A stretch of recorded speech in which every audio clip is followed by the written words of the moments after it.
कुछ डाउट है? रिवाइज किया होगा आप लोगों ने? कि नहीं किया? तो रिवीजन तो डेली करना है ना? तो लास्ट क्लास में यहाँ तक पढ़ा था हमने ना, इलेक्ट्रिक फील्ड इंटेंसिटी। ठीक है, तो अगर एक लाइन में अगर हम पूछना चाहें कि इलेक्ट्रिक फील्ड इंटेंसिटी क्या है, तो फोर्स पर यूनिट चार्ज। ठीक है, फोर्स पर यूनिट चार्ज, किसी भी पॉइंट पर चार्ज पर लगने वाला फोर्स और उसी चार्ज से डिवाइड कर देंगे तो फोर्स पर यूनिट चार्ज, इसी को बोलेंगे electric field intensity. Direction of electric field intensity, vector quantity है तो इसकी डायरेक्शन भी होगी, तो हमें डायरेक्शन देखते आना चाहिए। Direction of electric field intensity,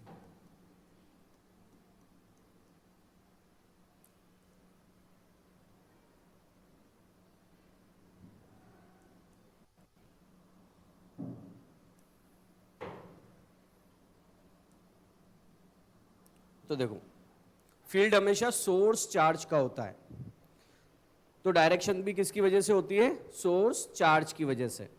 ठीक है, तो सोर्स चार्ज का जो नेचर होगा वही इलेक्ट्रिक फील्ड इंटेंसिटी की डायरेक्शन होगी। अगर सोर्स चार्ज आपका पॉजिटिव है,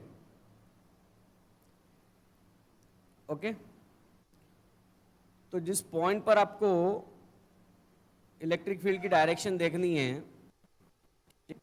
जिस पॉइंट पर देखनी है, तो उस पॉइंट की डायरेक्शन किधर है? इधर।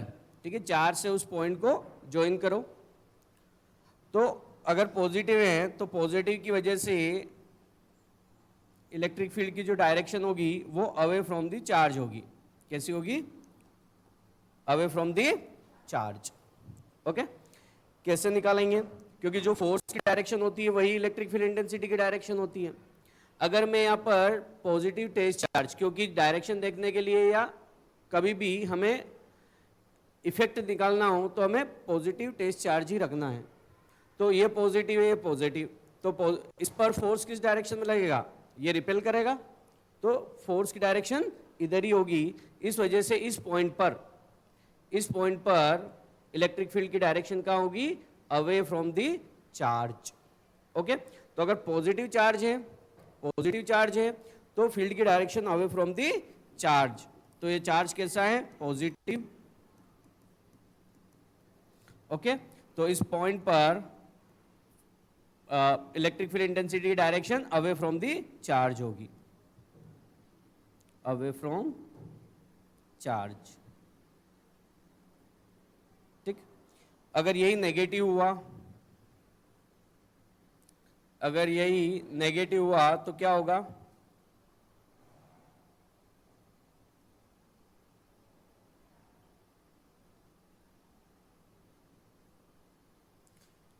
यही नेगेटिव हुआ तो डायरेक्शन चेंज हो जाएगी। ठीक है, अगर इस पॉइंट पर देखेंगे तो अब पॉजिटिव टेस्ट चार्ज रखा, तो अगर ये नेगेटिव है तो इस पॉजिटिव को क्या करेगा? अट्रैक्ट करेगा। ठीक है, अपनी साइड अट्रैक्ट करेगा, तो इसकी जो डायरेक्शन होगी वो क्या होगी? Towards the charge.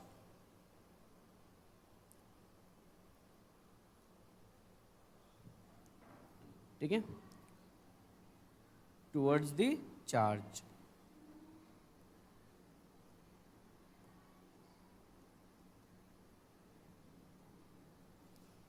ओके, तो पॉजिटिव की वजह से away from the charge and negative की वजह से टुवर्ड्स द चार्ज, तो ये डायरेक्शन होती है इलेक्ट्रिक फील्ड इंटेंसिटी की। आगे बढ़े, अब कुछ क्वेश्चंस करते हैं इस पर बेस्ड, तो ये कॉन्सेप्ट आपको क्लियर हो जाएगा। Find out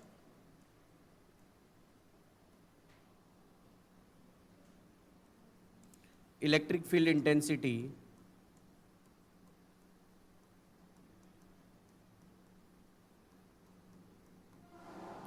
at a point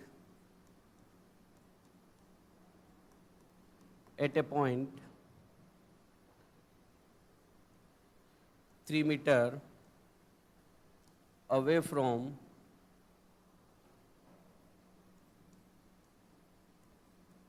charge 5 microcoulomb.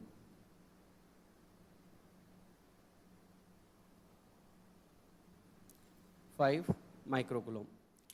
ये क्वेश्चन है कि हमें क्या निकालना है, इलेक्ट्रिक फील्ड इंटेंसिटी निकालना है 3 metre away from the charge 5 microcoulomb. तो 5 माइक्रोकुलम का एक चार्ज रखा हुआ है,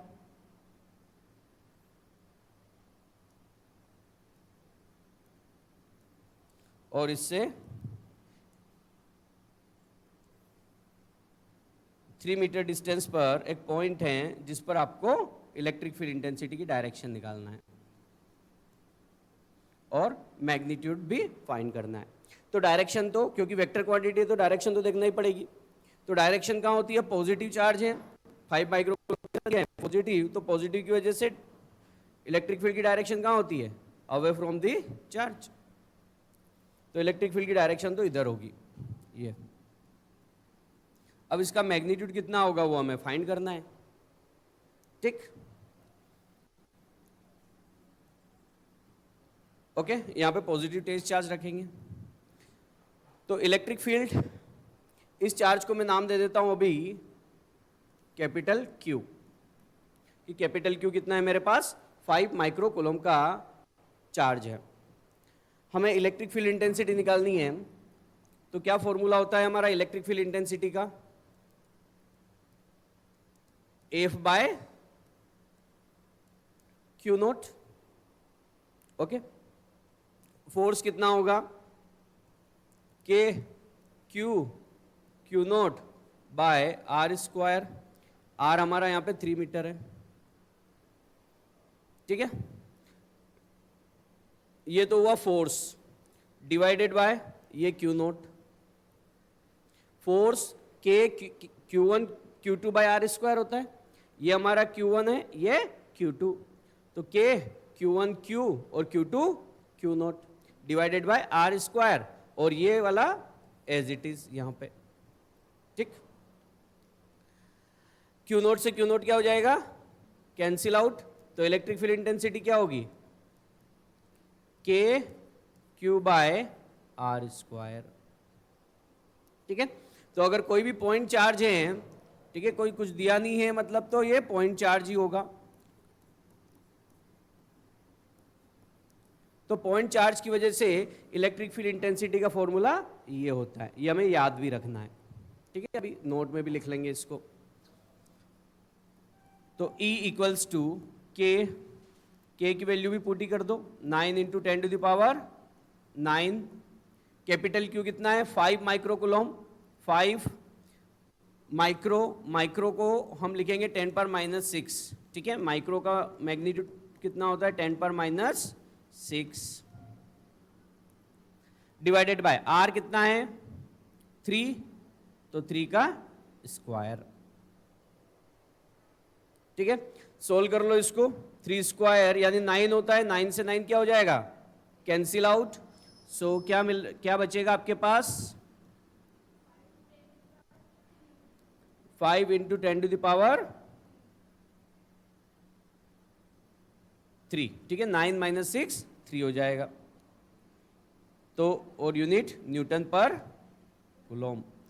अब डायरेक्शन के साथ लिखना है, तो डायरेक्शन अगर स्पेसिफाई कुछ है नहीं है, तो डायरेक्ट अगर डायरेक्शन की फॉर्म में भी अगर लिखना है तो जस्ट आपको क्या करना है, यहाँ पे एन कैप लगा देना है, ठीक है।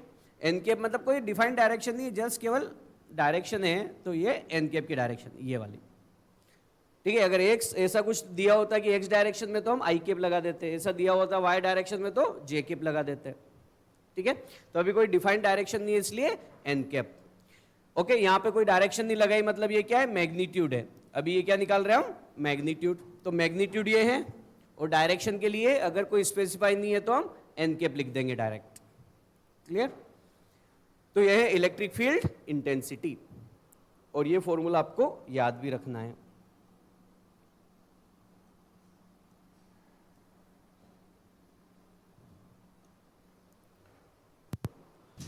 नोट करके लिख लो।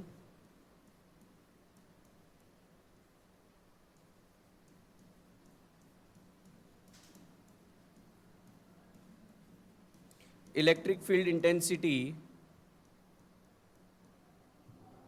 Due to point charge Q at a distance R is given by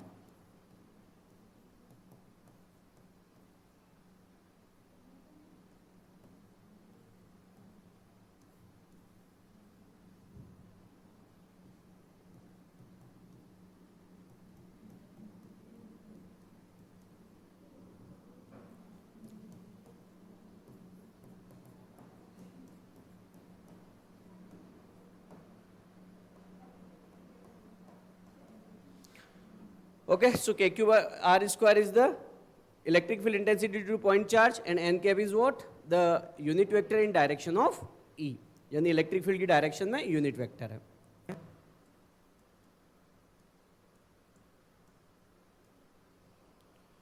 The magnitude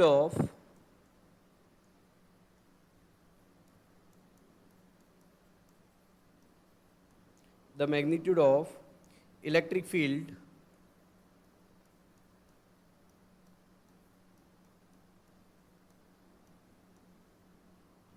due to point charge at a distance of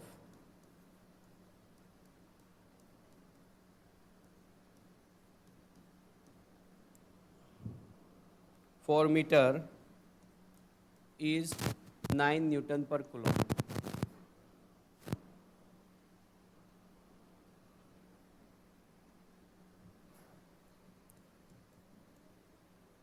From the same charge,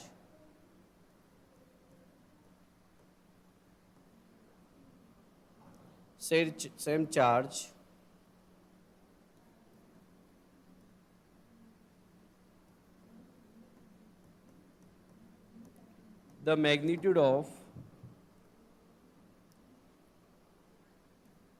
16 Newton per coulomb will be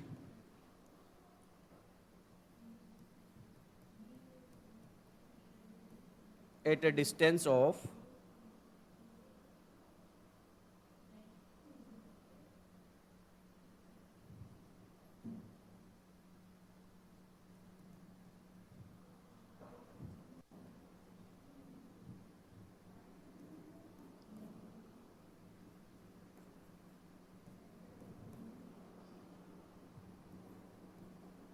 6 meter and D is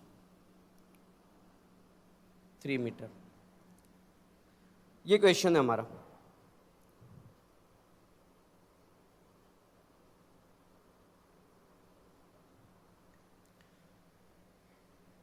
electric field intensity 4 metre distance पर कितना है, 9 Newton पर coulomb.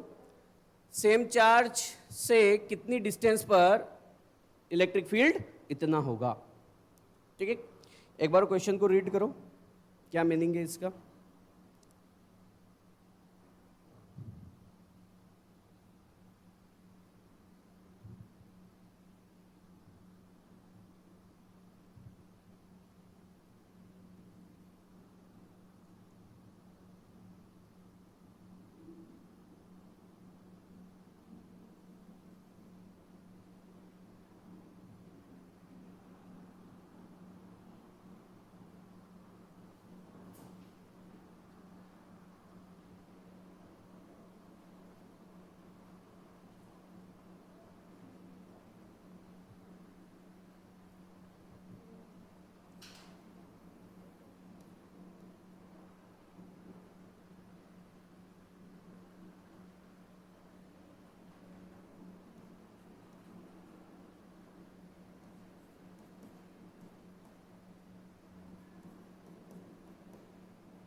तो देखिए एक point charge given है, उससे कुछ डिस्टेंस 4 मीटर पर इलेक्ट्रिक फील्ड कितना है 9 न्यूटन पर कूलम।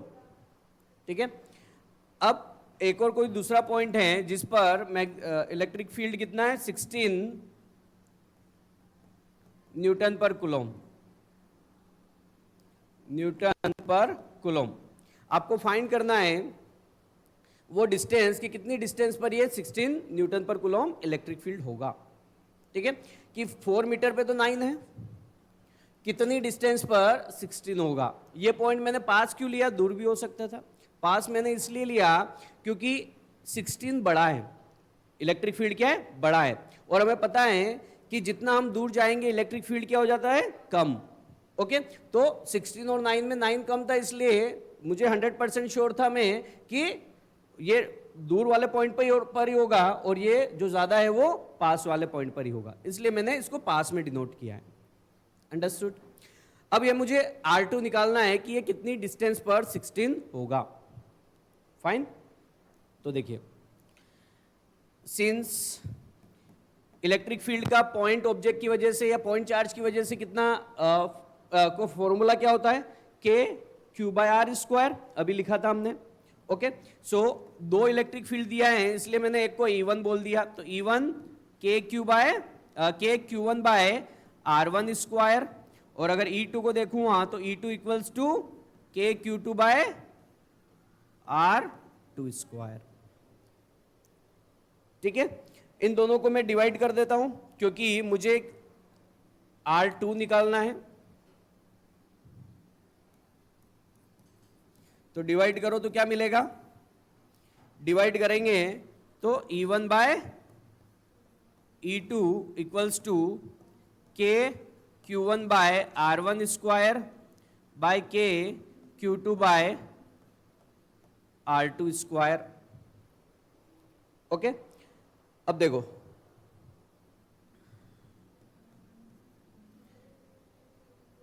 यहां पे चार्ज कैसा है, चार्ज अलग अलग है क्या, चार्ज सेम है, सेम चार्ज के लिए बोला है, तो मींस Q1 भी हमारा वही है, मींस दोनों पॉइंट पर जो फील्ड इंटेंसिटी दोनों के लिए चार्ज सेम है, दोनों के लिए चार्ज सेम है, तो Q1 और Q2 क्या है सेम, तो ये कैंसिल आउट हो जाएंगे, तो E1/E2 KQ1 और KQ2 क्या हो जाएंगे कैंसिल आउट, तो यहां से बचेगा 1/R1² और 1/R2², ये दोनों के न्यूमरेटर कैंसिल आउट। तो इसको थोड़ा और सिंप्लीफाई करेंगे तो क्या होगा E1/E2 इक्वल्स टू R2²/R1²। ये फॉर्मूला भी हमें याद रखना है कि सेम चार्ज के लिए सेम चार्ज से अलग अलग पॉइंट पर इलेक्ट्रिक फील्ड इंटेंसिटी को हम ऐसे निकाल सकते हैं। ठीक है, तो मुझे यहाँ पे R2 निकालना है, तो R2 को एक साइड कर लो, बाकी को दूसरे साइड कर लो और वैल्यू पुट कर दो।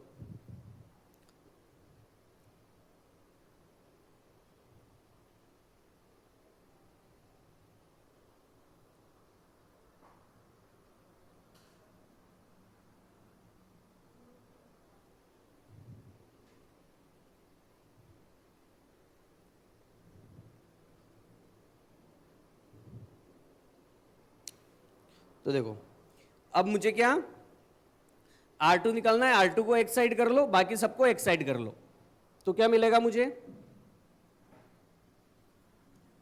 R2² equals to E1/E2 into R1², R1 उधर चला जाएगा। ठीक, E1 कितना है 9, E2 16, R1 तो ये 4² से 16 कैंसिल आउट, 9 बचेगा, 9 को क्या लिख सकता हूं 3², तो R2 कितना हो जाएगा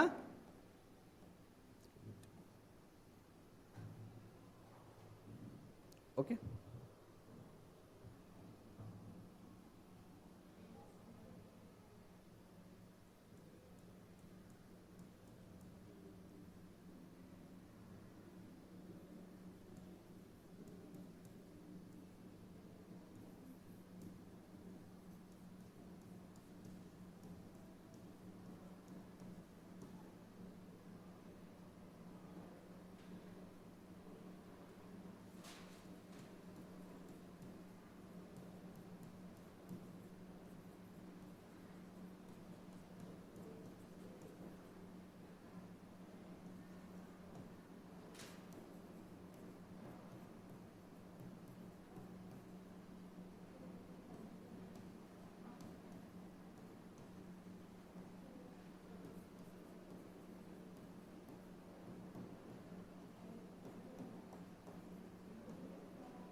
ठीक है, ये हमें फॉर्मूला याद रखना है।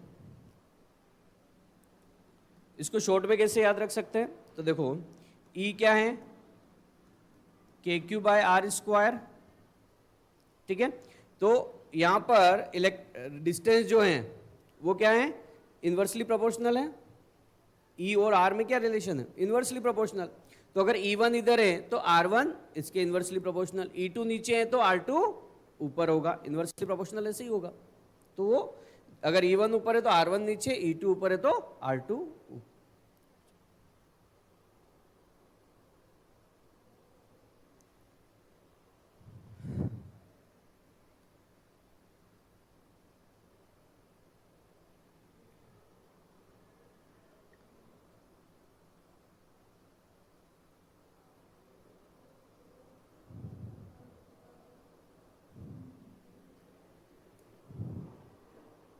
डन। ठीक है, 2023 में आया था 1 मार्क में, MCQ बेस्ड। नेक्स्ट ये आपके लिए एज ए होमवर्क है, इसको ट्राई करेंगे आप, क्वेश्चन नोट कर लें। An isolated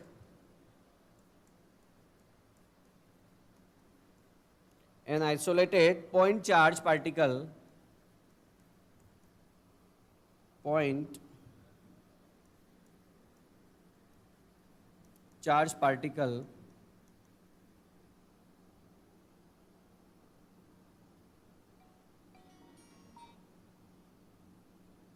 produces an electric field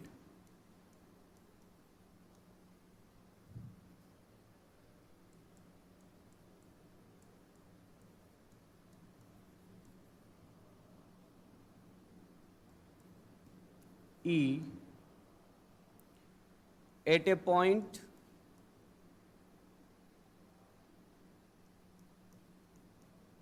at a point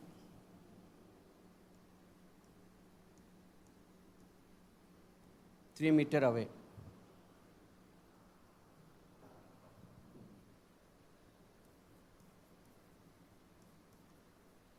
from the charge.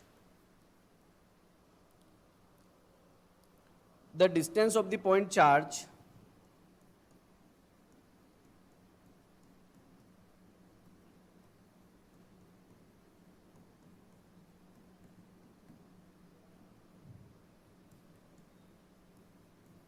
the distance of the point charge at which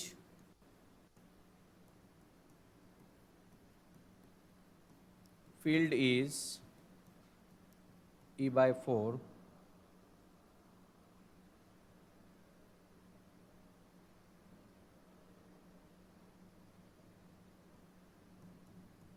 will be.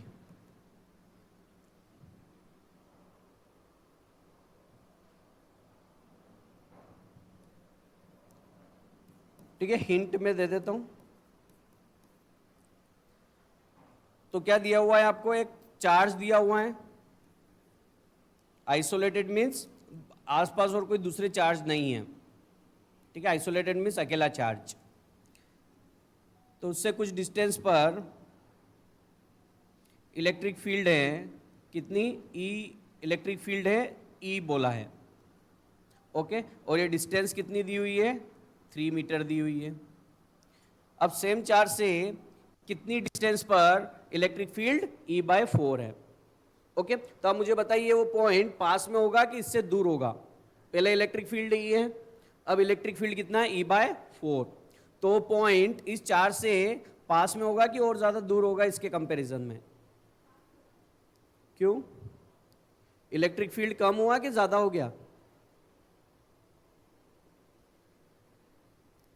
पहले E था, अब कितना है, E/4।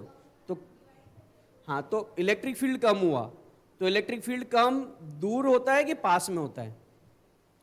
अगर चार्ज पास में, मतलब कोई पॉइंट पास में है, तो इलेक्ट्रिक फील्ड स्ट्रोंग होगा, दूर होगा तो वीक होगा। तो ये स्ट्रोंग हुआ कि वीक हुआ? और E था, अब E/4 है। अच्छा मुझे बताओ, इसमें से और इसमें से कौन बड़ा है, E और E/4 में? E बड़ा है, तो इलेक्ट्रिक फील्ड तो क्या हुआ, कम हुआ। तो डिस्टेंस बढ़ेगी कम होगी? डिस्टेंस क्या होगी? बढ़ेगी।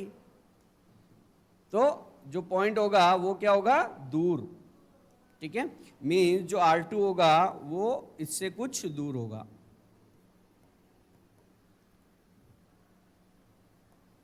ओके, E2 आपको दे रखा है E/4। ठीक है, सेम फॉर्मूला आपको यूज करना है, सारे पैरामीटर्स रखने और आंसर कैलकुलेट करना है। ठीक है,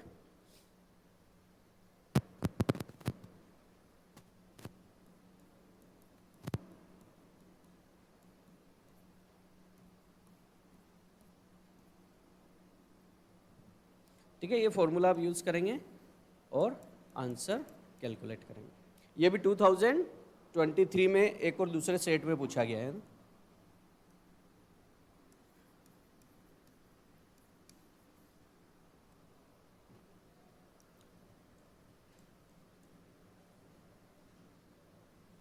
नेक्स्ट क्वेश्चन लिखिए।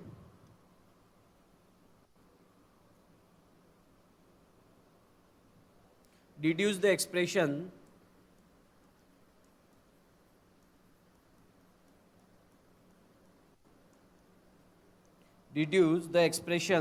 for the electric field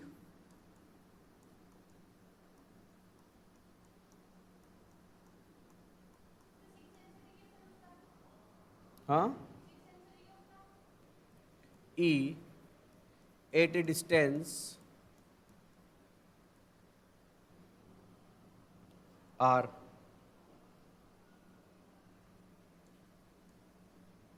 due to a system of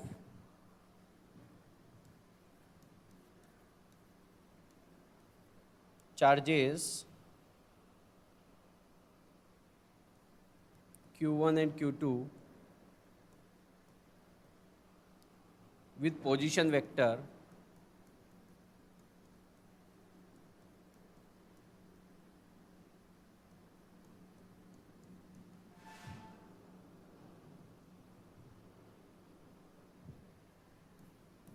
R1 and R2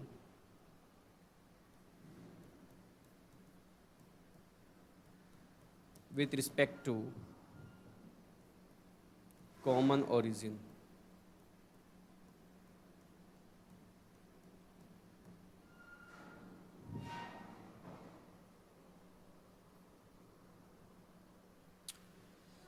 ठीक है, ये भी एग्जाम में पूछा है, यानी कुल मिला के मल्टीपल चार्जेस का है। अभी हमने पॉइंट चार्ज की वजह से देखा था इलेक्ट्रिक फील्ड KQ/R²।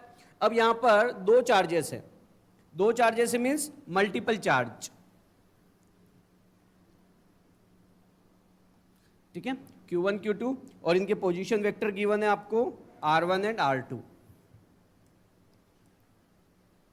और कितनी डिस्टेंस है? R। ऐसा है। ठीक है, कॉमन ओरिजिन, तो यहां पे डायग्राम बना लेते हैं जैसा गिवन है उसके अकॉर्डिंग।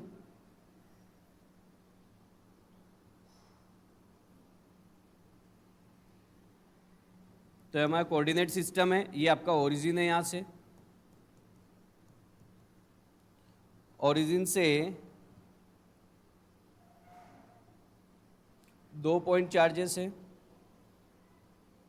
जिनके पोजीशन वेक्टर दे रखे हैं R1 और दूसरे का R2।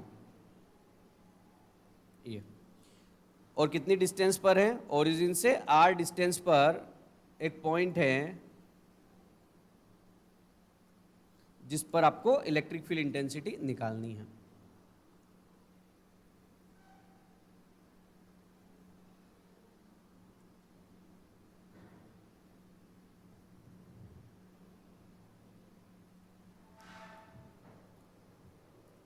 ठीक है, क्वेश्चन समझ आया क्या करना है? ओके, ओरिजिन से R डिस्टेंस पर एक पॉइंट है जिस पर आपको इलेक्ट्रिक फील्ड इंटेंसिटी निकालनी है दो चार्ज की वजह से Q1 और Q2, जो R1 और R2 पोजीशन वेक्टर के साथ रखे हुए हैं। अब देखो Q1 चार्ज का नेचर कुछ नहीं दिया है, मतलब पॉजिटिव मान के चलेंगे, तो इसकी वजह से इस पॉइंट पर इलेक्ट्रिक फील्ड की डायरेक्शन किधर होगी? Away from the charge. Positive है तो अवे फ्रॉम द चार्ज, तो इलेक्ट्रिक फील्ड की direction away from the charge, ये ओके। और इसकी वजह से ये भी अवे फ्रॉम द चार्ज, क्योंकि Q2 भी पॉजिटिव है तो अवे फ्रॉम द चार्ज इधर। तो आपका ये है E1 चार्ज Q1 की वजह से इस पॉइंट पर इलेक्ट्रिक फील्ड इंटेंसिटी, और E2 चार्ज Q2 की वजह से इस पॉइंट पर इलेक्ट्रिक फील्ड इंटेंसिटी। इतनी बात क्लियर? इलेक्ट्रिक फील्ड इंटेंसिटी कैसी क्वांटिटी है? स्केलर या वेक्टर? हाँ, वेक्टर है, ठीक है। सिंस या डायरेक्ट लिखेंगे हम,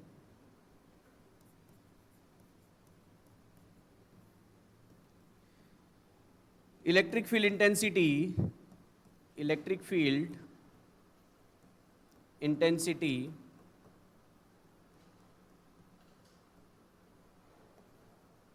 एट पॉइंट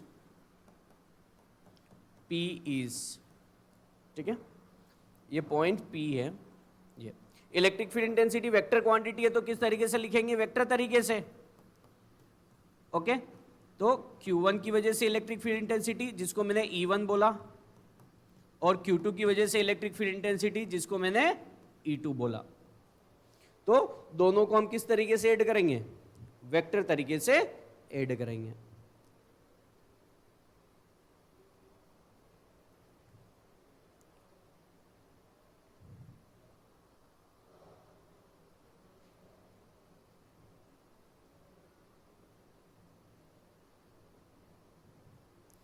ठीक है, देखो इस डिस्टेंस को मैं क्या लिखता हूं, क्योंकि हमें डिस्टेंस चाहिए होगी E1 निकालने के लिए, तो इस डिस्टेंस को मैं अभी लिख देता हूं R1P, ठीक है। यानी Q1 चार्ज से P चार्ज तक की डिस्टेंस है R1P, ओके। और Q2 चार्ज से P पॉइंट की डिस्टेंस को लिखता हूं R2P, कि चार्ज 2 से P पॉइंट तक की डिस्टेंस है। तो E1 कितना होगा? E1 कितना होगा? एक पॉइंट चार्ज की वजह से K Q1 bye R1P, okay, vector तरीके से लिख रहे हैं हम। तो मैग्नीट्यूड तो K Q बाय R स्क्वायर होता है, तो Q1 की वजह से देख रहे हैं तो K Q1 और डिस्टेंस R1P, ओके। जनरली यहां पर पोजीशन वेक्टर की फॉर्म में है, इसलिए हमें वेक्टर तरीके से लिखना पड़ेगा। तो R1P वेक्टर फॉर्म में और उसका स्क्वायर, ओके। इसी तरीके से अगर E2 को लिखो, इसकी देखो डायरेक्शन अगर लिखना है तो डायरेक्शन कैसे लिखूं हमें? R1P यूनिट वेक्टर की फॉर्म में, या अगर N1 N2 भी लिख सकते हो, कोई प्रॉब्लम नहीं है, ठीक है। तो मैं N1 N2 लिख देता हूं, ये N1 प्लस N1, एंड अगर E2 की वजह से लिखना हो तो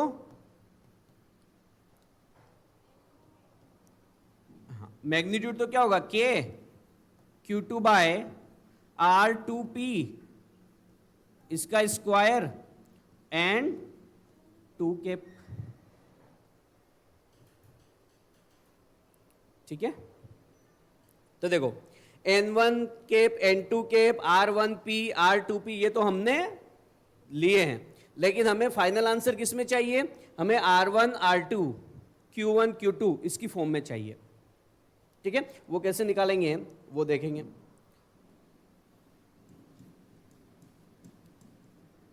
K Q1 R1P square plus K Q2 R2P square, और ये N1 कैप और N2 कैप भी साथ में वेक्टर की फॉर्म में, तो वेक्टर तरीके से N1 कैप और इधर N2 कैप।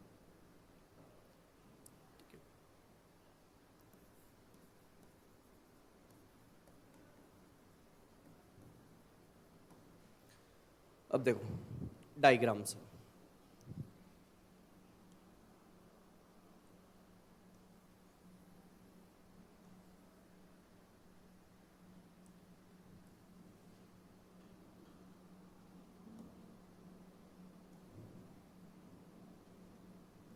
अब हमें ये क्या करना है, हमें जो क्वेश्चन में गिवन है उसके अकॉर्डिंग हमारा आंसर लिखना है।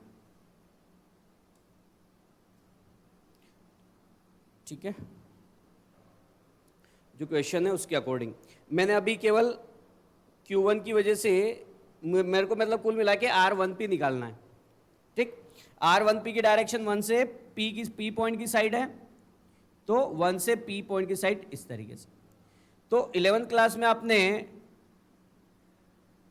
ट्राइंगल लॉ पढ़ा है, triangle law of vector addition.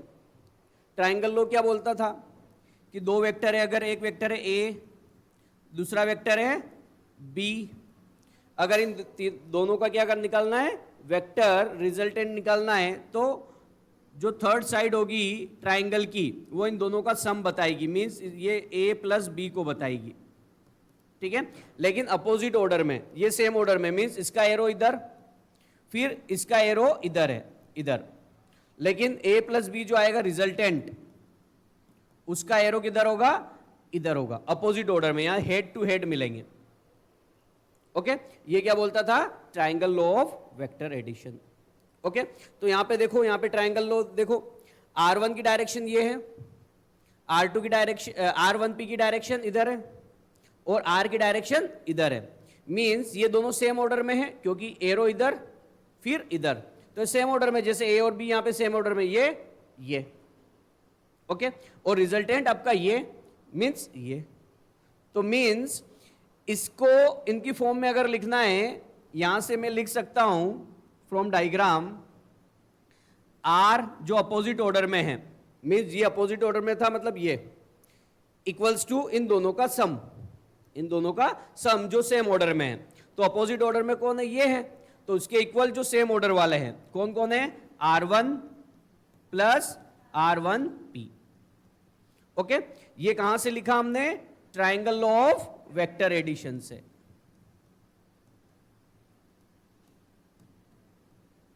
Triangle law of vector addition से।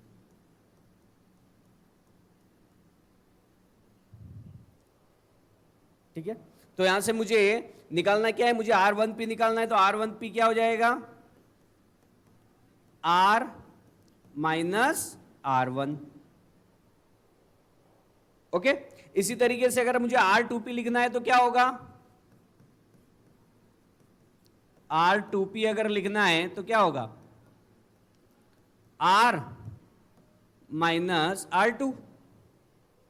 अगर दूसरे वाले को देखोगे तो इसकी डायरेक्शन क्या है, R2 की डायरेक्शन ये, R की डायरेक्शन ये, तो ये दोनों सेम ऑर्डर में, मीन्स R2 प्लस R2P, ये यहां से यहां तक, तो R2 plus R2P equals to R, जैसा यहां पे है R1 plus R1P equals to R, उसी तरीके से R2 plus R2P equals to R, तो R2P निकालेंगे तो यही होगा, R माइनस R2P इधर आ जाएगा, तो बार बार लिखने की जरूरत नहीं, इसलिए डायरेक्ट लिख सकते हैं R माइनस R2। इसको पुट कर दो, इसको कोई इक्वेशन नाम दे देना और इसमें पुट कर देना, पुट इन इक्वेशन फर्स्ट।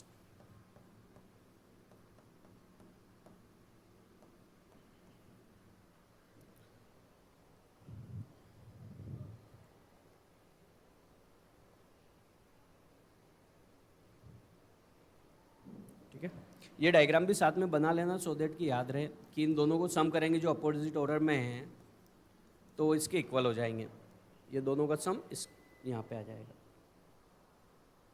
तो इक्वेशन 1 में पुट करेंगे तो क्या मिलेगा मुझे, E इक्वल्स टू E1 की जगह K Q1, R1P की जगह क्या लिखना है, R1 वेक्टर फॉर्म में और स्क्वायर, ये N1 कैप, इसी तरीके से N1 कैप को भी लिख सकते हो आप। N1 किस डायरेक्शन में है, ये वाली डायरेक्शन है। ठीक है, ये डायरेक्शन होगी, ये होगी R की डायरेक्शन। जैसे कुल मिला के यहां पे जो लिखा है R1P, ये जो डायरेक्शन आपने जो n1 लिखा, r1p की डायरेक्शन कौन सी है यहां पे देखो, ये वाली है, ये वाली E1 की डायरेक्शन भी तो यही है, यहां से इस डायरेक्शन में, यस और नो, जो 1 से P की डायरेक्शन है वही डायरेक्शन E1 की है, जो 2 से P की डायरेक्शन है वही डायरेक्शन E2 की है। ओके, तो इसका मतलब कि जो E1 की डायरेक्शन है जिसको आपने N1 कैप लिखा, वो N1 कैप एक्चुअल में किसकी डायरेक्शन है, R1P की डायरेक्शन है। इसी तरीके से E2 की डायरेक्शन को जो आपने N2 लिखा वो किसकी डायरेक्शन है, R2P की डायरेक्शन है। क्लियर हो गया? तो R1P की डायरेक्शन को क्या लिख सकते हैं हम, R1P की डायरेक्शन को जैसे ये लिखा है उसी तरीके से लिख सकते हैं कि R माइनस R1, ओके, और ये क्या है, यूनिट वेक्टर है ये, ओके, ये R1P को ही तो लिखा है, ये इसका यूनिट वेक्टर। इसी तरीके से K Q1 Q2 by R minus R2 इसका स्क्वायर, और इधर क्या होगा, R माइनस R2 और ये यूनिट वेक्टर।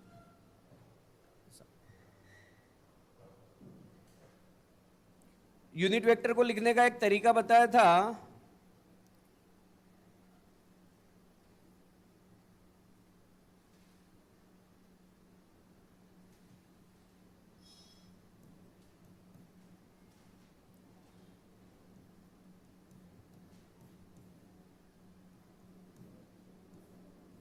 ठीक है, ये ध्यान रखना आप। यूनिट वेक्टर को क्या लिख सकते हैं, vector divided by mod of vector, ठीक है, vector divided by mod of vector. Okay, तो यहां पे आप लिख सकते हैं इसको,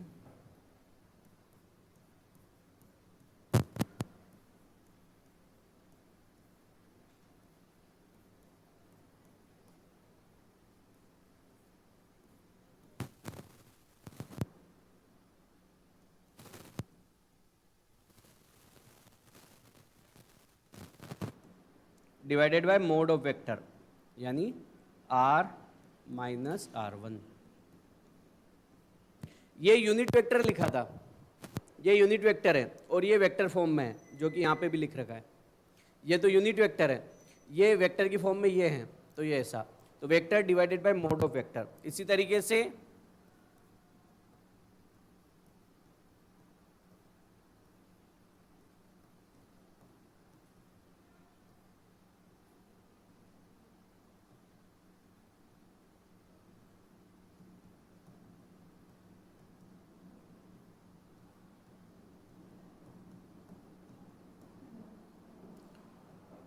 R minus R2 vector divided by mod of vector. ये और ये एक जैसा है तो क्या हो जाएगा, क्यूब, तो K Q1 bye R minus R1 का क्यूब, और ये R vector minus R1 vector, plus K Q2 by R vector minus R2 vector का क्यूब, और ये दे R वेक्टर माइनस R2। तो जो दिया है उसकी फॉर्म में, हालांकि ये फॉर्मूला तो बिल्कुल सिंपल है, बस केवल वेक्टर आ गया, इसलिए वेक्टर तरीके से लिखने के लिए सारी चीजें हमें करनी पड़ेगी। कुल मिला के मैंने दोनों को ऐड किया बस यहाँ पे, और कुछ नहीं किया है, बस केवल वेक्टर की फॉर्म में कैसे लिखते हैं वो तरीका अगर हमें पता है तो ये इसमें कोई प्रॉब्लम नहीं होगी।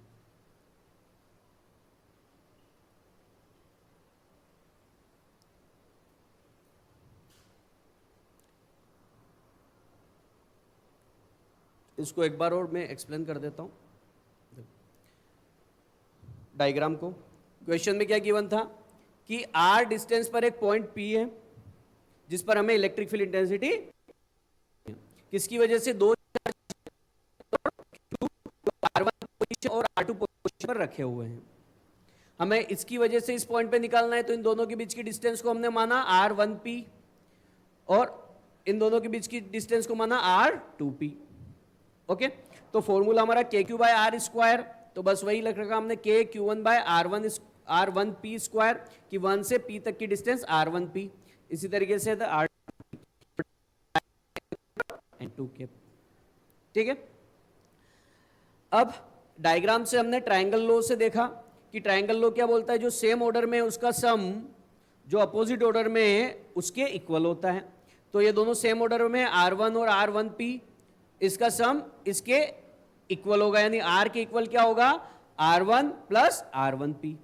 R1P निकालना तो R माइनस R1, इसी तरीके से R2P निकालोगे तो R माइनस R2। इसको अपने इस इक्वेशन में पुट कर दिया।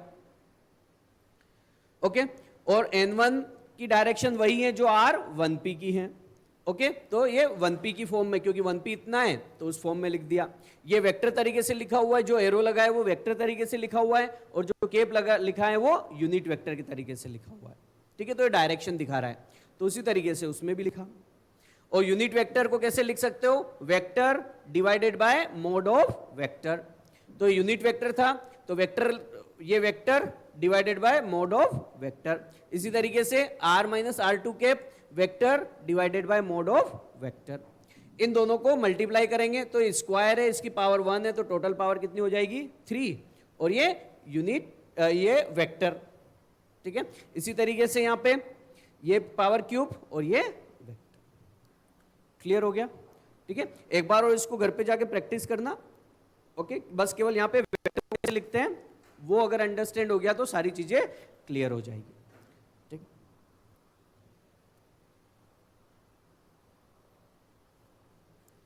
और ये तनुश्री और ये कहाँ गए ये लोग? देखिए एक बार पूछना उनसे, जो जो आ रहे थे ना, उनसे पूछना कि क्या हुआ, क्यों नहीं आया, है ना?